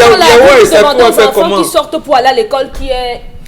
mais parce que vous, nos parents, vous nous présentez par saison. Je suis désolée, vous êtes les parents, mettez ça devant les enfants et ils vont apprendre. Non, oui, justement, vous avez échoué lamentablement. Alors voilà. Écoutons donc le papa de Nico, je vous en prie. Écoute donc le papa. Quand j'ai dit donc à ma fille, il y a une femme qui s'appelle Ernestine Guedbel, elle est mariée, elle est docteur plus, bac plus beaucoup. Et Elisabeth tant que bac plus beaucoup. Et Yahoo Aïssatou, un tas de trucs. Comment ça se fait? Est-ce que vous dites, c'est votre époque, hein? C'est votre temps, nous aujourd'hui. Or, celles-là, elles ont fait l'école. Pourtant que, par exemple, voilà une femme, elle était avec ses camarades garçons. Elle les a battus toutes. Elle a un doctorat en économétrie. Parce que quand elles avaient leur licence en sciences économiques, après avoir eu un baccalauréat en mathématiques élémentaires, elle est bas. Parce que les autres allaient faire banque finance, elle fait économétrie que même les garçons fuyaient. Et au mariage? Au mariage, elle a fait un bon mariage. Très bon mariage. Très bon mariage. Interrogez-vous, ne passez pas. Le monde ne commence pas nécessairement. Nous, on s'est inspiré de nos parents. Merci. Karine nous prend les messages. Lisons les téléspectateurs. Les messages, je vous en prie, Karine. Zao Singapour qui parle par rapport à la colère. Ils ont renouvelé les Mami Wata de la police Nyang Nyang pour vous fouetter, peuple amorphe. Voilà. Ça, c'est un problème d'équipement. Cette femme est orgueilleuse. Elle a beaucoup fréquenté d'être stable financièrement, comme si cela gère le mariage. Beaucoup de nos soeurs ont ce complexe. Aujourd'hui, quand une femme n'est pas allée à l'école et qu'on dit qu'une autre est à l'école et elle a son argent et elle trouve pas le mari, c'est parce qu'elle n'est pas allée à l'école. C'est la faute de qui? Si vous n'avez pas fréquenté, le phénomène des Nana Benz en Côte d'Ivoire. Vous avez connu le phénomène des Nana Benz en Côte d'Ivoire. Il faudrait qu'on arrête. Les gens ne doivent pas s'excuser parce qu'ils sont allés à l'école ou bien parce qu'ils ont de l'argent. Ça n'a rien à voir. Lorsqu'un homme se rapproche de vous, ce n'est pas vos diplômes qu'il voit. Vous ne lui présentez pas ses diplômes. Toutes les femmes sont épousables. Merci beaucoup, Karine. Voilà. Les messages. Toutes les femmes sont épousables. Et il faut être capable de les épouser. Justement. Les femmes ne sont pas épousables, je suis désolé. Il faut être capable de les épouser. Il faut être capable. J'ai dit ici que pour pouvoir gérer une femme forte, il faut être fort. Un homme faible ne peut pas gérer une femme forte. Il dira qu'elle est mal élevée. Ce n'est pas un homme qui se plaint, c'est une femme qui se plaint. Merci. C'est une femme qui se plaint. Karine, il y a les hommes qui se plaignent, vous le savez. C'est l'histoire du jour, c'est une femme qui se plaint. Il y a les hommes qui se plaignent. Donc voilà, allons-y avec les messages de notre téléspectateur. Impossible de séparer la gestion de la misère. Ce que nous voyons n'est que la suite logique de cette gestion catastrophique qui perdure. Le début de solution le plus logique serait de commencer par changer les acteurs de gestion qui, sur la durée, ont prouvé qu'ils ne sont pas capables de mieux. Il y a quelqu'un qui aimerait avoir la femme là, Dominique Audrey ici. Voilà, moi je suis diplômée de l'enseignement supérieur avec Bac+6, mais ça ne me monte pas à la tête. Je reste soumise à mon mari qui n'a pas le niveau BPC. Mon secret se trouve dans l'éducation que j'ai reçue et des valeurs que j'ai apprises à développer. Voilà. J'applique le principe qui dit que l'homme reste le chef, même si tu es intellectuel, que les femmes comprennent, c'est pas le diplôme qui fait d'elle une femme, ce sont les valeurs qu'elle incarne. Le comportement envers son mari qui la valorise auprès de celui-ci. On dit la même chose. Très bien, ma fille. On dit la même chose. Vous voulez la même chose. Qui se glorifie se rabaisse. Donc elle laisse les autres parler de ce qui... Non, mais elle vous parle d'elle, Karine. Elle fait un témoignage. Vous n'avez quand même pas... Elle est dans le mariage. Elle est dans le mariage. Celle qui n'est pas dans le mariage. Elle ne peut pas interpréter ce que les gens disent. Elle vous donne un avis. Elle vous dit qu'elle embarque son avis. Mais on est d'accord. C'est sa vie, c'est pas son avis. C'est sa vie. Elle a un mari qui n'a même pas au niveau BPC, mais elle a les bonnes valeurs du mariage. Nous sommes dans son mariage pour savoir si c'est non, mais elle vous donne son point de vue. Pourquoi vous voulez lui palper et toucher du d'accord. Mariez-vous aussi, on voit. Non, voilà une. Mais justement, elle vous dit, attendez. Est-ce qu'elle avait vu mieux? Voilà quelqu'un. Mais justement, vous cherchez le bonheur. Le mariage, c'est la recette du bonheur. Elle a le bonheur, elle témoigne. Elle n'a pas dit qu'elle est malheureuse. On dit la même chose. Personne n'a dit ici que mais elle se peut interpréter ce que notre vie. On va demander aux gens d'être méprisants. Vraiment. Personne ne le demande. Mais on sait tous que lorsqu'un homme est moins instruit que vous, il est frustré. Pas forcément. Voilà un témoignage. Voilà un témoignage. Vous êtes dans sa maison, mon père. Vous êtes donc dans les maisons des hommes qui sont frustrés. Elle vous dit qu'elle avait quelque chose.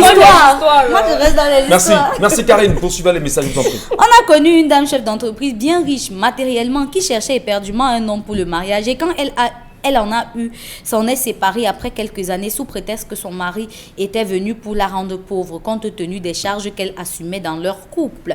Emmanuel Emanjo.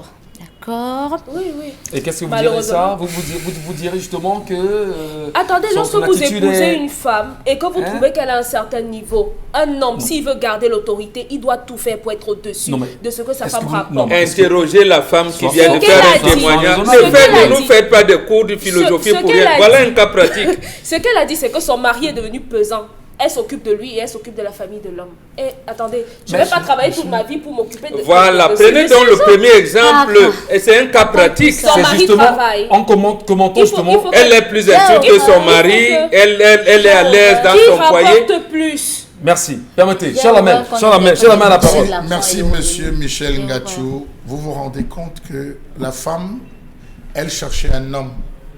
Mais lorsqu'elle a rencontré l'homme qui pouvait se plier, vivre l'amour, elle s'est souvenue que l'homme était devenu un fardeau. On ne paye pas les factures. Permettez, Dominique Audrey. Les factures ne payent pas, l'amour ne paye pas les factures. Dominique Audrey, permettez que Charles Lamès s'exprime. Mais quelqu'un, une femme vous dit qu'elle paye les factures, ça on vous écoute, monsieur Mbachou. Permettez, monsieur Mbachou vous écoute. Je voulais dire, monsieur Michel Ngachou, que là, on a... Elle fait tout pour le perturber. C'est bon, monsieur Michel Ngachou. La femme dont le monsieur PPC n'a pas dit qu'elle payait les factures. Elle a dit qu'elle est soumise à son mari. Je vais vous retirer la parole. Non, monsieur, je vous en prie. Non, laissez que Charles Lamès continue son argumentaire. On a très peu de temps, vous le savez. Je vous en prie.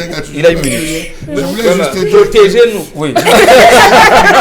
Je voudrais juste dire qu'aujourd'hui, on voit des foyers où la femme a plus. La femme a plus que l'homme. Plus que l'homme, monsieur Michel Ngachou, elle n'ouvre pas la bouche. La femme est le comptable du foyer. La femme a pour devoir, l'une des valeurs de la femme, c'est de ne pas exposer la richesse de son mari, encore moins les secrets de la famille. Voilà une autre valeur, c'est le 6e sur le pilier dans ce module école du mariage. La femme prend égard. Elle prend égard. C'est la raison pour laquelle on la considère de grenier de la famille. C'est la raison pour laquelle on dit, donne 10 000 à une femme là. Regarde, lui dit que j'ai un problème de 500, il dit que je n'ai pas. Non, il te dit même que je n'ai plus. C'est fini.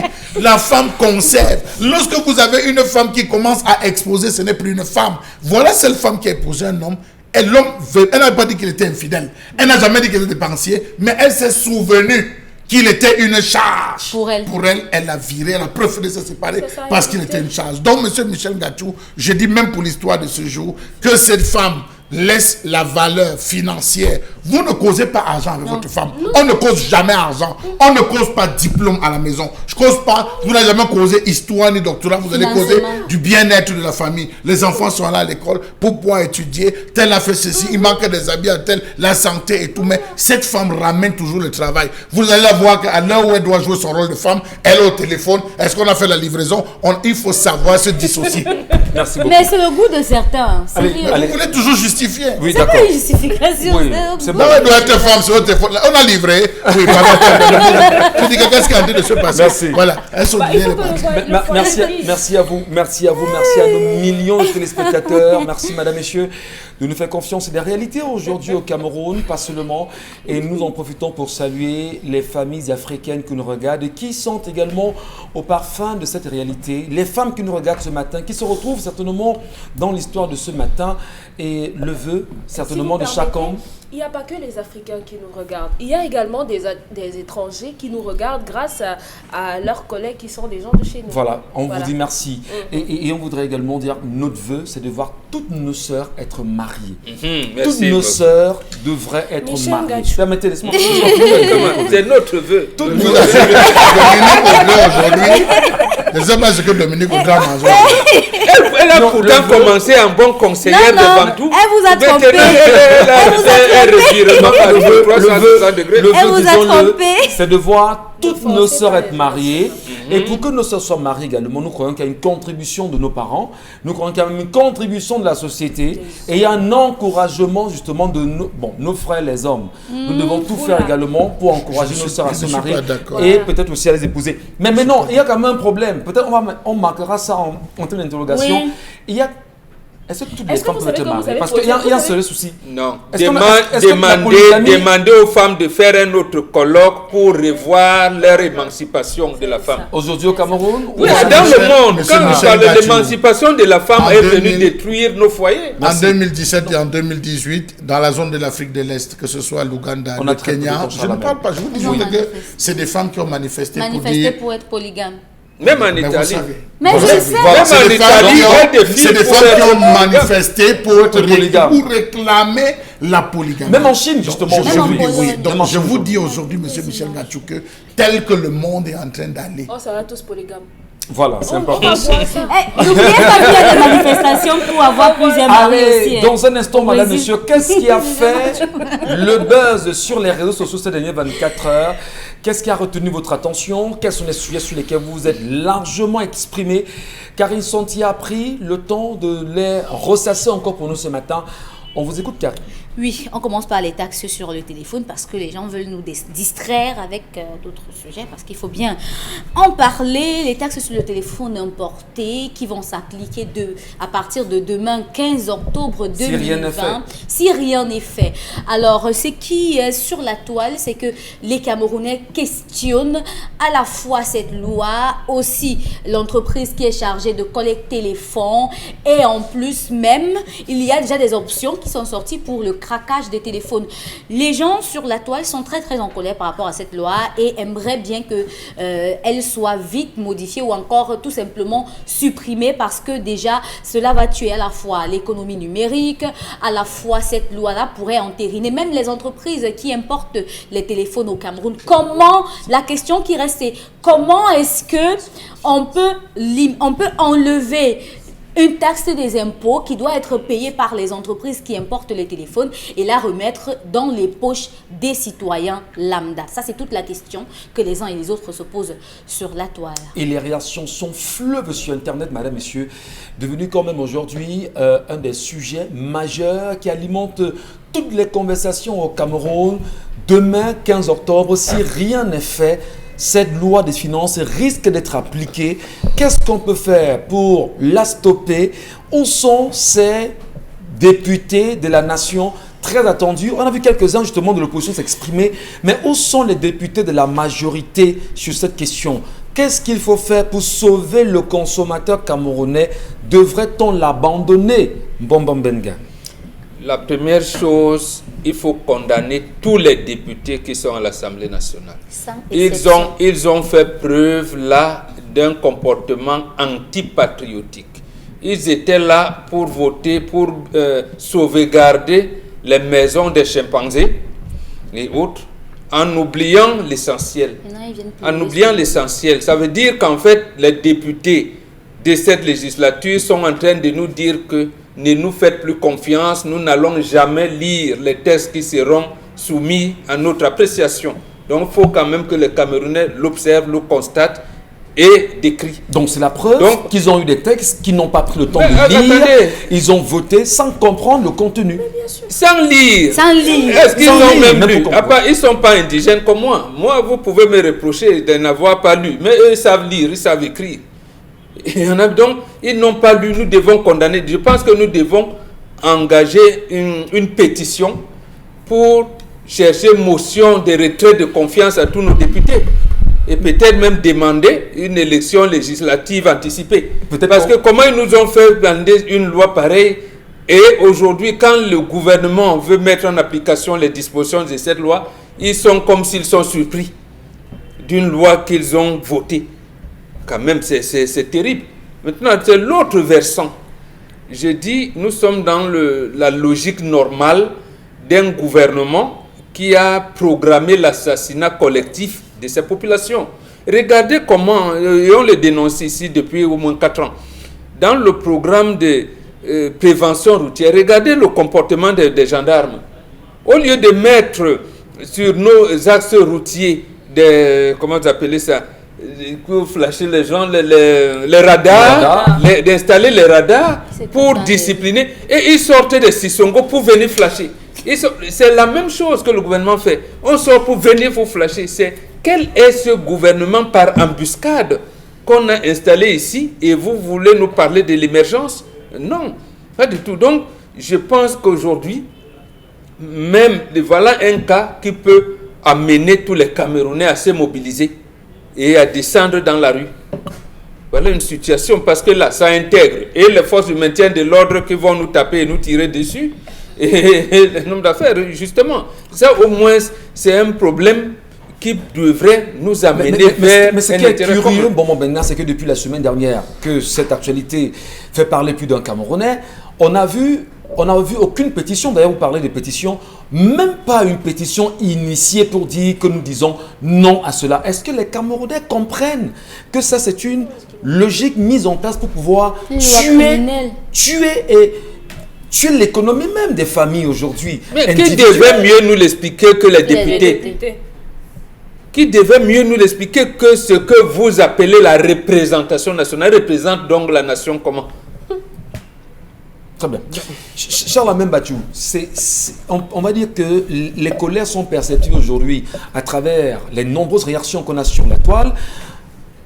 C'est un vœu, c'est une volonté du gouvernement énervé, provoquer les Camerounais, les amener à descendre dans la rue avec cette taxation qui risque de faire du grabuge. Je commence d'abord avec l'introduction de Mbambok. Vous avez une assemblée nationale où la conférence des présidents est gérée par un membre du gouvernement qui définit les priorités et l'ordre de traitement de différents sujets. Est-elle encore cette assemblée indépendante? Est-elle encore indépendante? Vous avez une assemblée nationale où on vous apporte les documents à 1 heure, 2 heures parfois, peut-être on vous amène ça à 24 heures de la science. Vous devez être là, on vous amène les sujets, vous allez traiter, lire quand les projets de loi, essayer de discuter comment. Allez voir maintenant les cabinets, ce qu'on appelle les cabinets parlementaires de nos différents élus. Vous allez vous rendre compte que les cabinets ne sont constitués de personnes. Allez voir la substance, même en termes d'individus qui font les cabinets parlementaires. Or, le rôle des cabinets parlementaires, c'est de travailler sur l'ensemble des lois, travailler sur les problèmes, essayer de ce qui recevoir, contextualiser pour aller défendre au niveau de l'Assemblée nationale. Qui est derrière ces cabinets? Donc, si on a résolu déjà, c'est bon, on peut vous rendre compte. Monsieur Michel Ngachou, il y avait une question à laquelle on devait... en fait, le gouvernement cherchait des solutions. Je vais vous le dire, je parle trivialement. Comment faire pour enlever les Camerounais de Facebook, d'Internet? Parce qu'ils nous gênent. Ils gênent la logique de conservation du pouvoir. Ils gênent la gestion du pays. Ils gênent la gestion des sous-sols. Ils gênent notre façon de fonctionner, de traiter le sol. Comment ils nous vendent à l'étranger, les copies. Comment faire? Il faut imposer une taxe. Si vous mettez une taxe, que de dépenser, le Camerounais va préférer jeter l'Android et passer de manière, entre guillemets, trivialement. Voilà la taxe. Vous savez qu'il y a des Camerounais qui disent, sur la toile qu'ils ne vont même plus utiliser, désormais ils vont abandonner leur téléphone. Ça va donc faire un de moins. Un microbe de moins sur Facebook. Monsieur Michel Ngachou, un microbe de moins.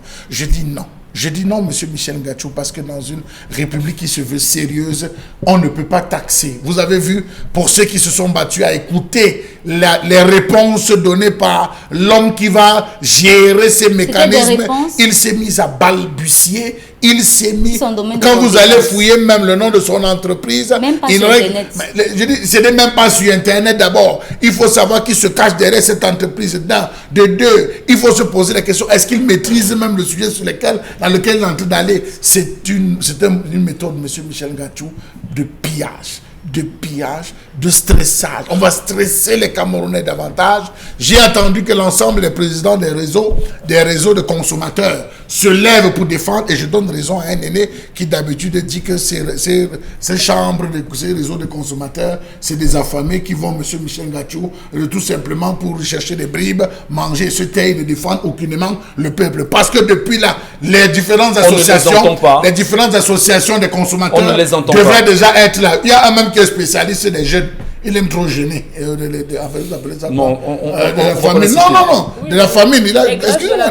Grève de la faim. Il y a un spécial des grèves de la faim. Je ne l'ai pas suivi parler. Je ne suis pas parlé depuis longtemps. Monsieur Michel Ngachou, c'est un braquage terrible. Imaginez-vous, sur les boissons gazeuses, on a taxé. La pneumatique, on a taxé. La friperie, on a pratiquement taxé, même au niveau de la communication, 2% des frais, monsieur Michel Ngachou, et qu'on nous sorte encore ça. Mais c'est grave, c'est condamner, excusez-moi, je prends une autre expression triviale, c'est laisser le violeur pour condamner celui qui tient la caméra, monsieur Michel Ngachou, qui filme le viol. C'est ce qu'on est en train de faire là, en ce moment. On n'a aucun élu qui s'est levé. 33%.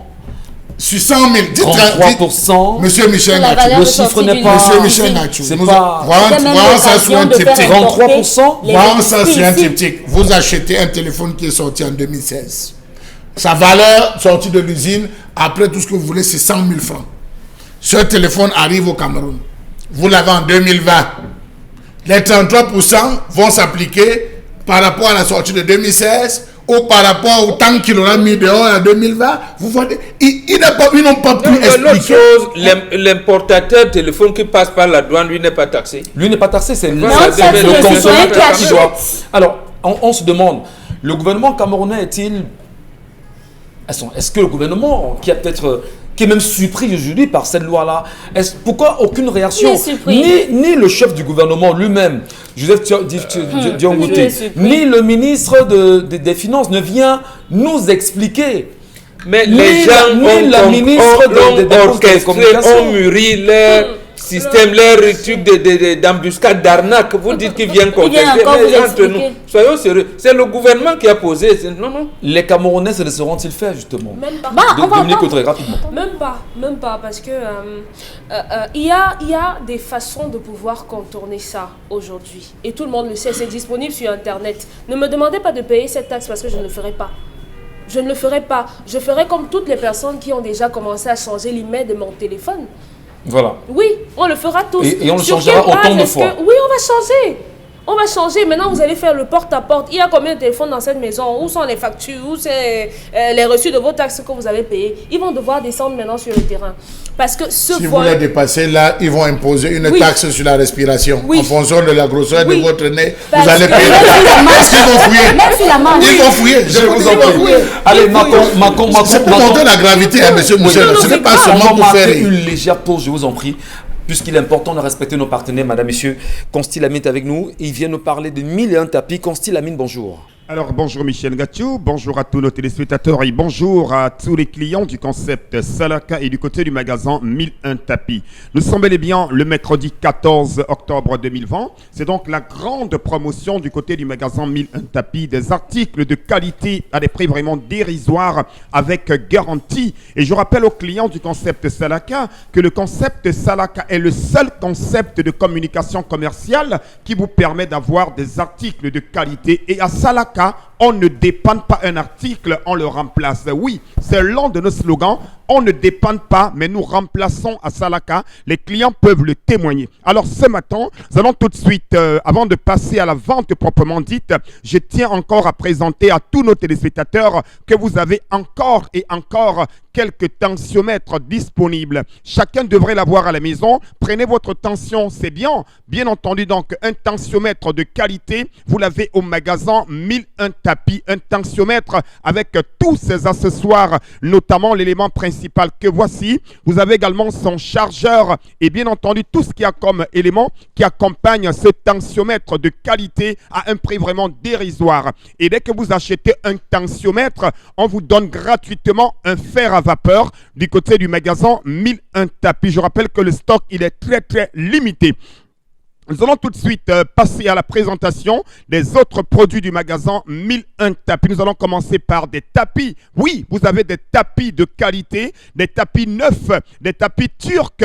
Vous les avez normalement au prix de 17 000 francs. Mais comme nous sommes toujours dans la double réduction, vous les achèterez à 15 000 francs du côté bien sûr du magasin 1001 tapis. Un tapis neuf, un tapis dans son emballage, au lieu de 17 000, vous l'avez à 15 000 francs du côté du magasin 1001 tapis. La suite nous conduit à un fer à vapeur. Il est neuf, il est dans le carton, vous l'avez à 7 000 francs du côté bien sûr du magasin 1001 tapis pour le compte de cette belle journée commerciale. C'est des fers de qualité, c'est des fers d'origine. Vous les avez à 7 000 francs du côté bien sûr du magasin 1001 tapis, prix de la double réduction. Je rappelle que ce fer à vapeur coûte normalement plus de 7 000, mais vous l'avez à 7 000 au magasin 1001 tapis. On parle également des robots mixeurs 2 balles. Pour ceux qui veulent écraser les condiments secs, les condiments frais, les jus de fruits, vous avez un robot mixeur 2 balles.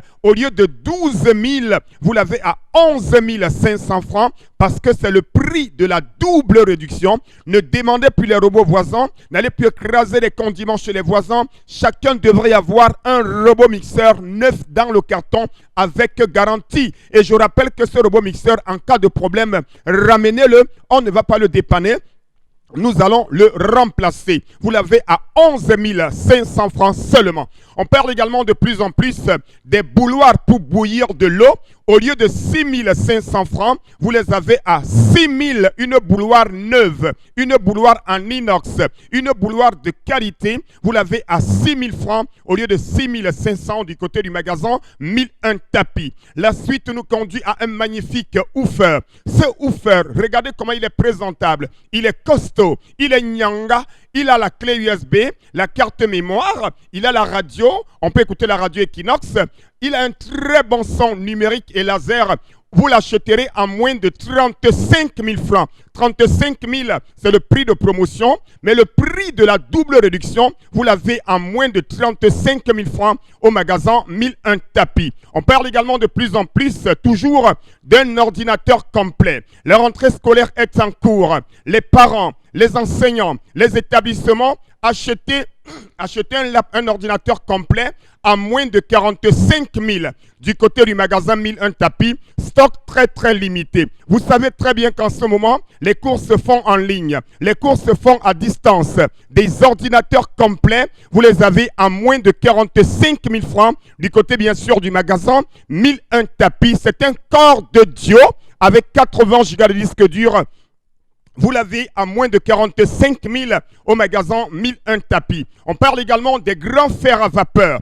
Au lieu de 12 000 francs, vous les avez à 11 500 francs. Ce grand fer à vapeur du côté du magasin 1001 tapis, c'est à Douala au Cameroun. On parle également toujours dans notre magasin de magnifiques robot mixeur de bol. C'est quoi sa particularité? Le bol à eau à 6 lames, le bol à sec à 4 lames et le couvercle est doté d'un passoire. Vous l'avez à moins de 24 000 francs du côté du magasin 1001 tapis. Que ce soit les restaurateurs, les hôtels, les cuisiniers, chacun devrait avoir un grand robot mixeur à la maison à moins de 24 000 francs. Il est en vente du côté de 1001 tapis et nulle part ailleurs. La suite nous conduit, chers téléspectateurs, à un laptop. Il a la webcam. Ce laptop a la webcam, il a le Wi-Fi, le Bluetooth. Vous l'avez à moins de 80 000 francs. Ce laptop de 160 gigas. Pour les cours à distance, pour les cours en ligne, pour le e-learning, voilà ce qu'il vous faut, chers étudiants, chers élèves, chers enseignants. Vous l'avez à moins de 80 000 francs, 160 gigas de disque dur, 2 gigas de RAM, lecteur DVD, Wi-Fi, webcam, Bluetooth. Vous l'avez à moins de 80 000 avec garantie. On parle également de plus en plus, toujours au magasin 1001 tapis, des woofers à moins de 35 000 francs, du côté bien sûr de 1001 tapis. On parle également des régulateurs de tension numérique. Vous les avez à moins de 16 000. Un régulateur de tension à partir de moins de 16 000 francs. Ça se passe à 1001 tapis et nulle part ailleurs. Les laptops Core i5, au lieu de 135 000 francs, vous les avez à 130 000. Ce laptop Core i5, toujours au magasin 1001 tapis. Les détendeurs intelligents à moins de 12 000 francs. Les clés USB, au lieu de 9 500, vous les avez à 9 000. Une clé USB 32 Go, c'est du côté du magasin 1001 tapis, c'est à Douala au Cameroun. Les laptops Core i5 à 130 000 francs. Je dis bien un laptop Core i5, 250 Go de disque dur, 4 Go de RAM, lecteur DVD à 130 000 francs, du côté bien sûr du magasin 1001 tapis. On parle également toujours des robots mixeurs de balles à 11 500 francs. Merci beaucoup et venez à 1001 tapis. Merci beaucoup, merci infiniment Consti.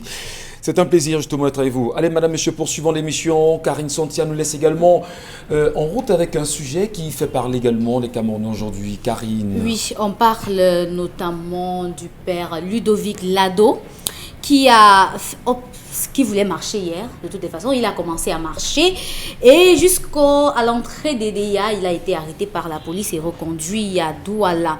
Le père Ludovic Lado marchait notamment pour le retour de la paix au Cameroun et selon les informations, il a été arrêté alors qu'il entrait dans la ville d'Edéa et retourné retourner à Douala. Alors, les questions que se posent les Camerounais de la toile, notamment, c'est pourquoi est-ce qu'on arrête le prêtre qui marchait tout simplement pour aller à Yaoundé? Est-ce que c'est interdit d'aller à Yaoundé à pied ou alors c'est certaines personnes qui peuvent le faire? Est-ce que c'était de l'insurrection que de décider d'aller à Yaoundé à pied? Est-ce que le prêtre devrait seulement se concentrer sur la Bible et oublier qu'il est dans un pays? Il y a tellement de questions que les internautes se posent ce matin et depuis hier notamment, ça fait le tour de la toile et le père Ludovic Lado lui-même a dit qu'il continuera aujourd'hui. Après sa libération. Et selon certaines informations que nous avons, en attendant qu'elles soient véritablement mises en place comme nous les avons eues, c'est qu'un collège de prêtres s'organiserait aussi à faire cette marche à travers le Cameroun pour suivre l'exemple du père Ludovic Lado, qui d'ailleurs dans un commentaire, on l'a vu, enfin dans un post lui-même, il nous fait savoir qu'il recommencera demain. Bon, Bengan, l'église marche ou c'est le père Ludovic Lado qui marche? En fait, l'église commence là à faire ce qu'elle n'aurait pas dû abandonner.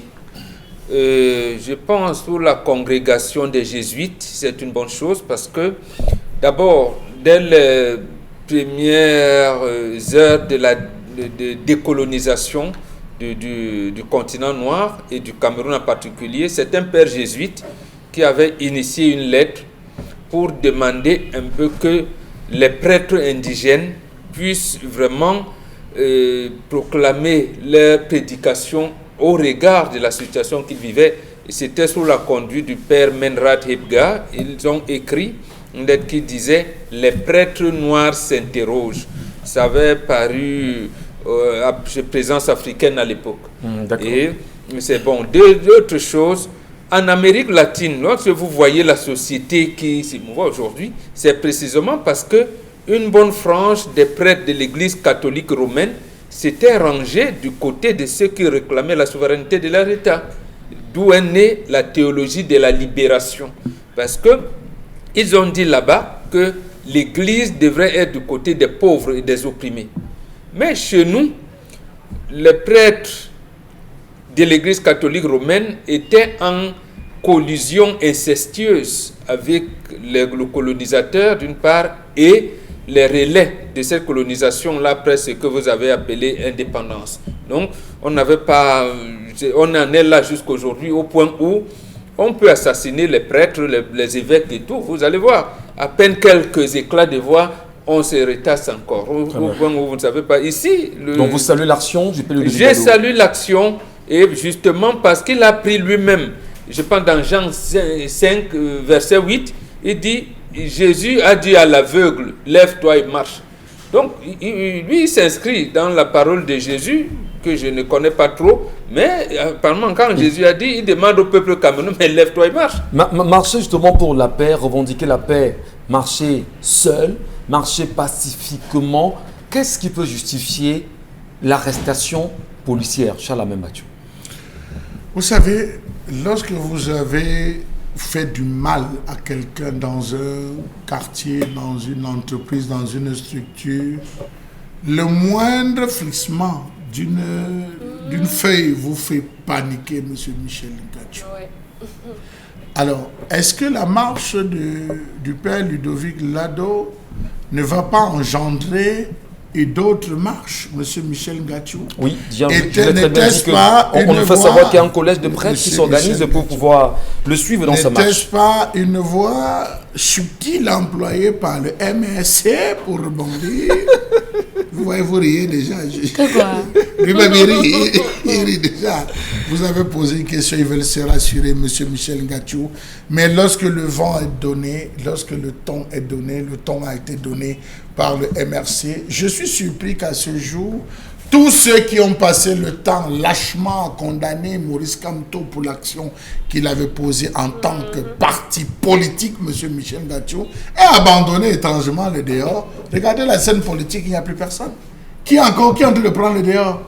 Montez-moi l'opposant qui est en train de se lever par rapport au loupé de Camerco, par rapport au démantèlement des stades tardifs, par rapport à la route par rapport à la route, la pénétrante est-ouest qui n'est pas achevée, par rapport à l'autoroute de Douala. Montrez-moi un, c'est le sujet de l'heure. Montrez-moi un seul leader qui s'est levé pour dire wow. C'est vide. Donc ça démontre, M. Michel Ngachou, que comme la nature aurait dit, il y a une personne qui est en train de manquer. Et un proverbe occidentalisé le dit bien, un seul être vous manque de tout est dépeuplé. Donc le père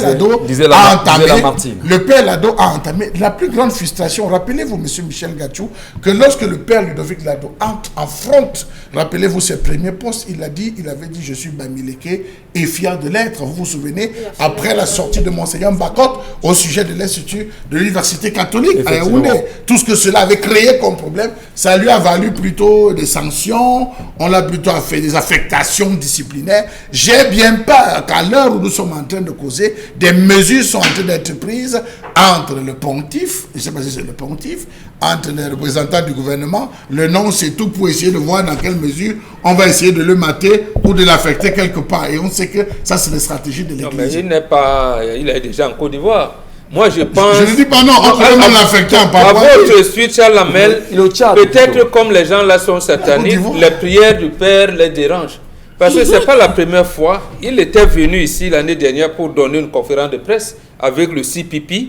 On a dit que le Père Lado était avec le CPP en train de créer une insurrection populaire. Ça a été interdit. Bon, voilà. Je vous dis que les interprétations...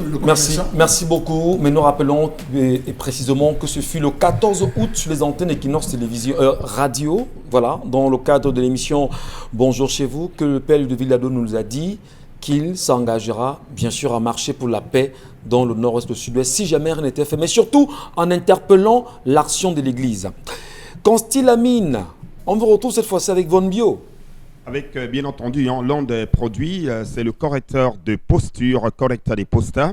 Nous allons tout de suite, pour ce qui est de cette intervention, rappeler à tous les clients comment faire pour commander au concept Salaka quand on n'est pas dans la ville de Douala. Oui, il faut rappeler que le point de vente des produits du concept Salaka, c'est le magasin 1001 Tapis, qui est ce magasin situé en plein cœur de Douala, au quartier Aqua, en face du Palais d'Ika. À l'intérieur de ce magasin, vous avez des articles et des produits de très très bonne qualité. Et je sais qu'il y a pas mal de personnes qui se posent la question, je ne suis pas à Douala, comment ferais-je pour avoir un article concept Salaka? Nos numéros de téléphone, vous les aurez encore une fois de plus au bas de l'écran avec le concours de la réalisation. Relevez ce numéro de téléphone, passez votre commande, quelle que soit la ville dans laquelle vous êtes, quel que soit le pays dans lequel vous êtes, on va livrer, on va bien entendu faire tout pour vous livrer votre commande. C'est un peu ça le concept Salaka. Du côté de Yaoundé, on a un représentant qui s'appelle Monsieur Imeli Anthony qui est chargé de livrer tous les clients de Yaoundé et qui se charge également